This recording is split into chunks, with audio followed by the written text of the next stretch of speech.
Okay, hello everyone, welcome to Prunku's Pipe Smoking Den.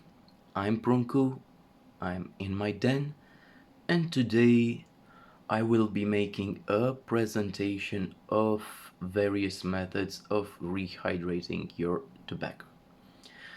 As you probably noticed, my previous video was about a tobacco that was not properly stored and rehydrated.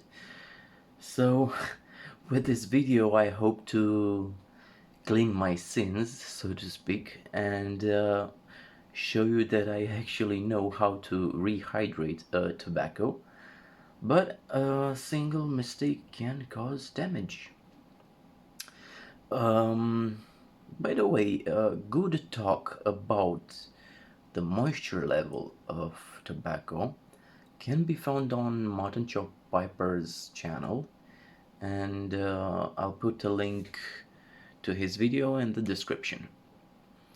Now, I made a similar video back in 2019 when I was in a pipe smokers group, and I made it for that group. Um, and unfortunately, that video is in Romanian language. Even so, I uploaded it here on the channel. But basically what I'm going to do now, it's the same thing that I've done with that video, only that I'm going to present it in English. Okay, now before getting into rehydrating tobacco, um, I'll tell you what I personally do right after I open a tin. So right after I open the original tin, I put the tobacco in a hermetically sealed jar, like this one, for example. Why do I do this? Well, because when I smoke a tin of tobacco, it usually takes me about a month to finish the entire tin. So if I keep it uh, in the original tin for an entire month, the tobacco is going to get dry. So that's why I prefer to put it in a hermetically sealed jar to keep its moisture level. What else did I want to say is yeah, speaking of keeping your tobacco in the original tins, if you keep it in those classic round shaped tins, it might not be such a big problem. But if you are going to keep your tobacco in this type of square tins or this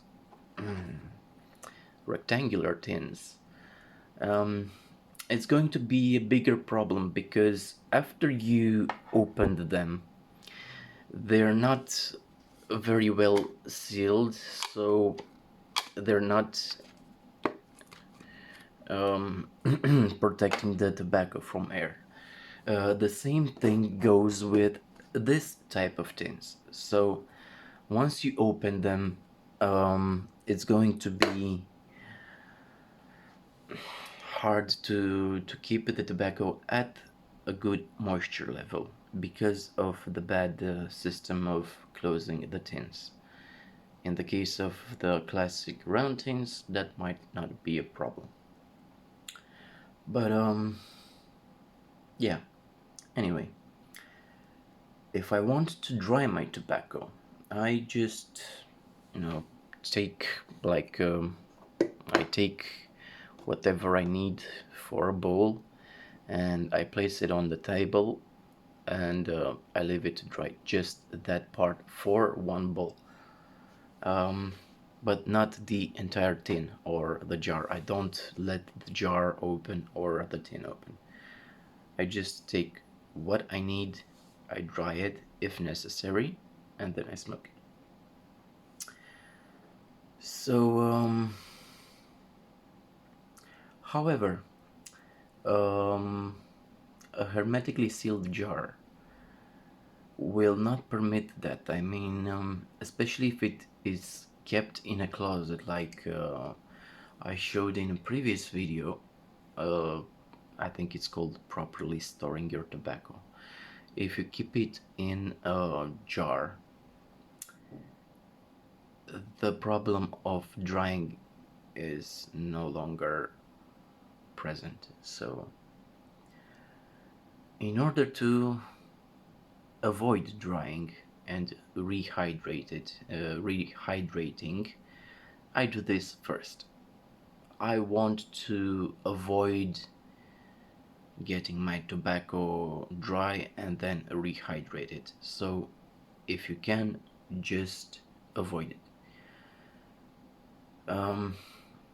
Now, if you want to avoid it, I personally recommend hermetically sealed jars like this one, or mason jars or whatever, but any jar that has a good air seal, a good closing system. Not this type of jars.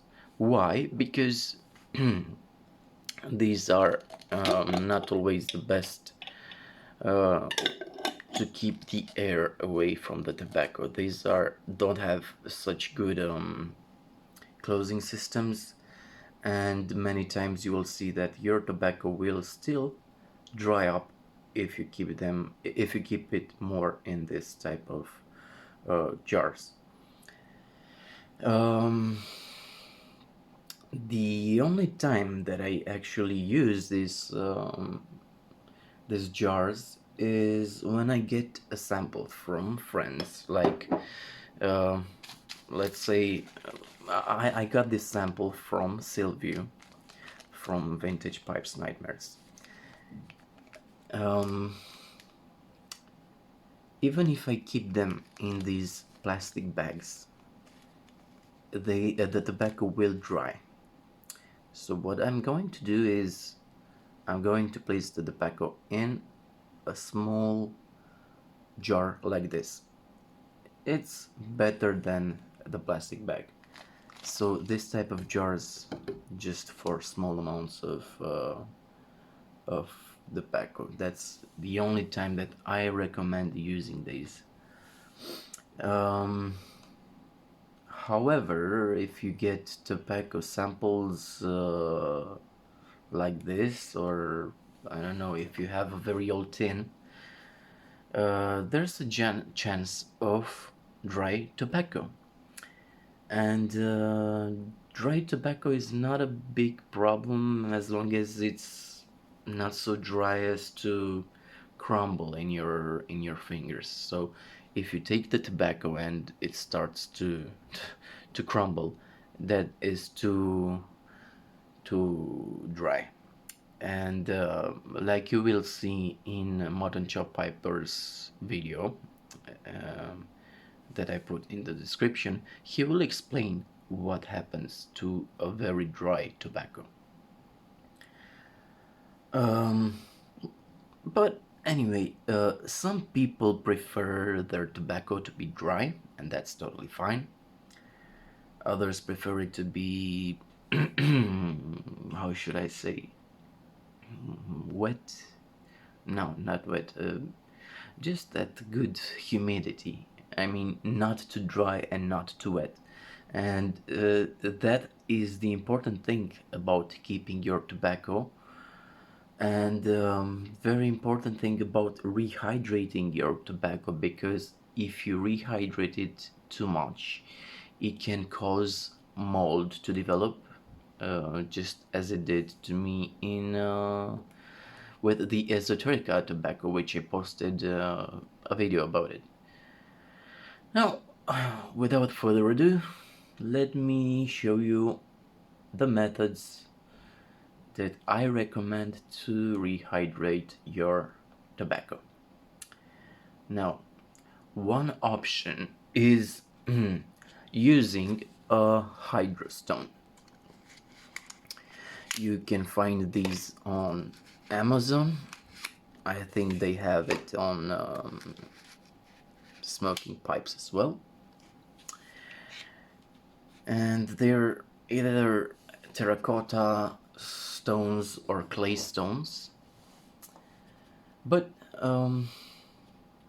these actually come in handy. You actually have the instructions on how to use them on their boards. So as you can see, it says you place these. Actually, let me show them to you. This has been a used one. Okay.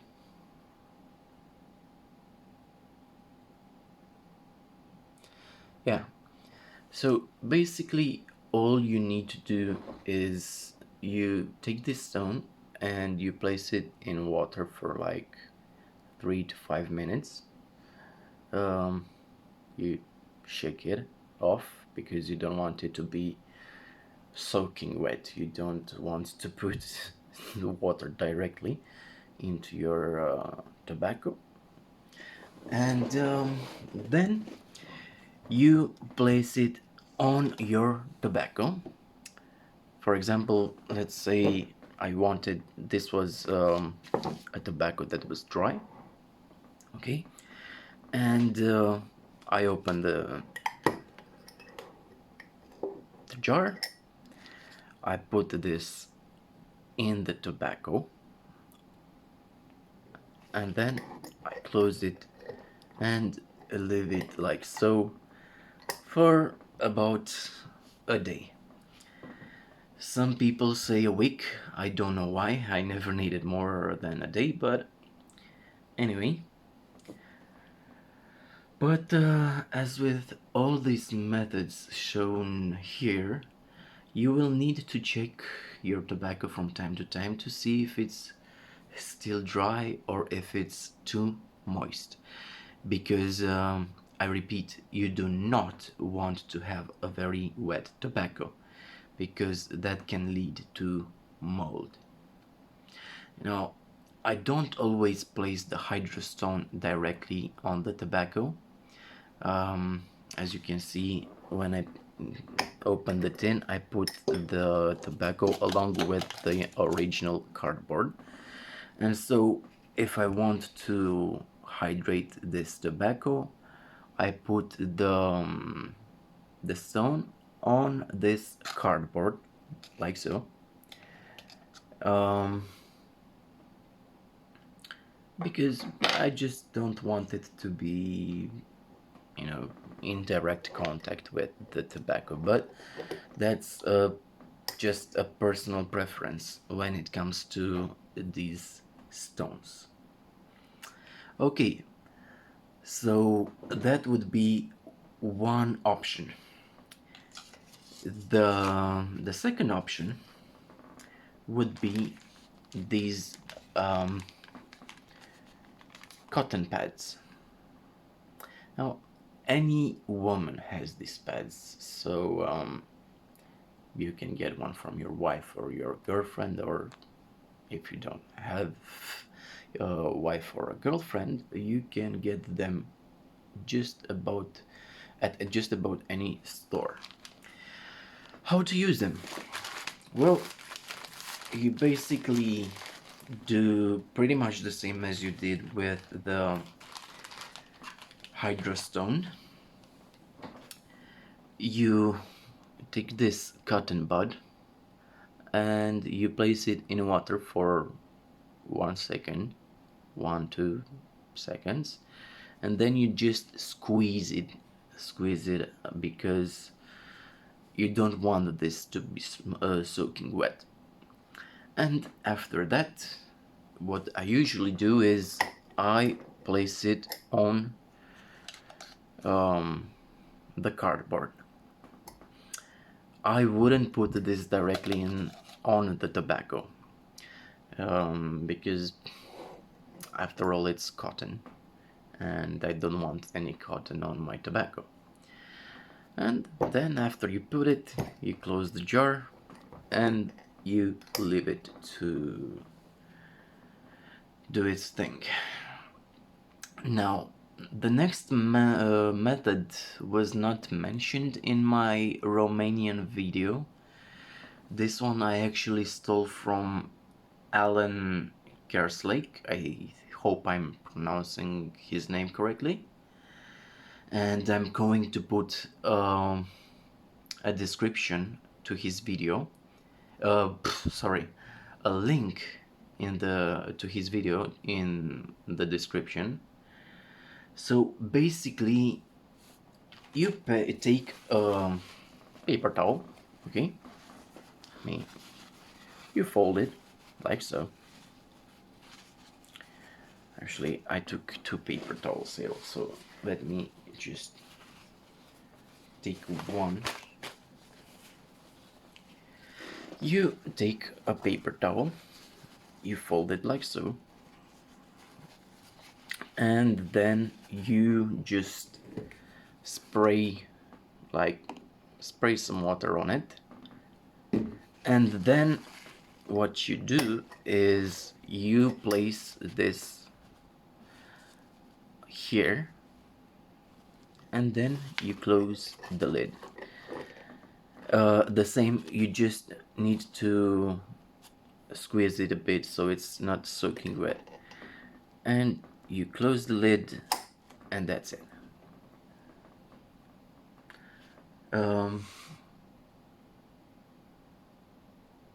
Yeah,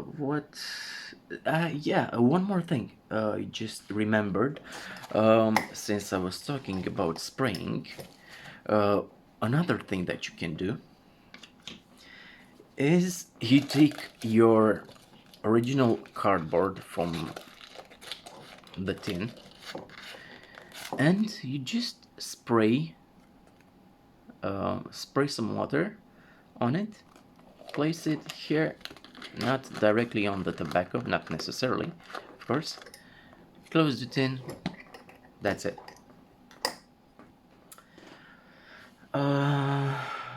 Last method, and this one is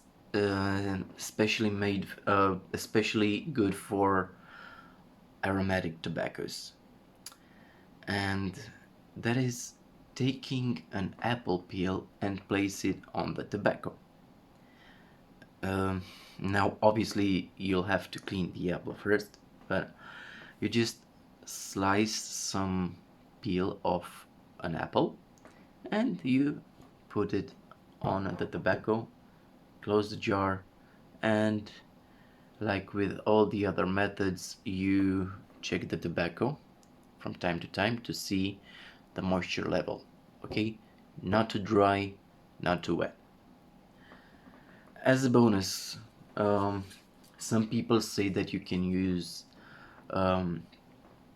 Boveda packs, but I personally never tried it with pipe tobacco, only with cigars, so I can't recommend something that I didn't use.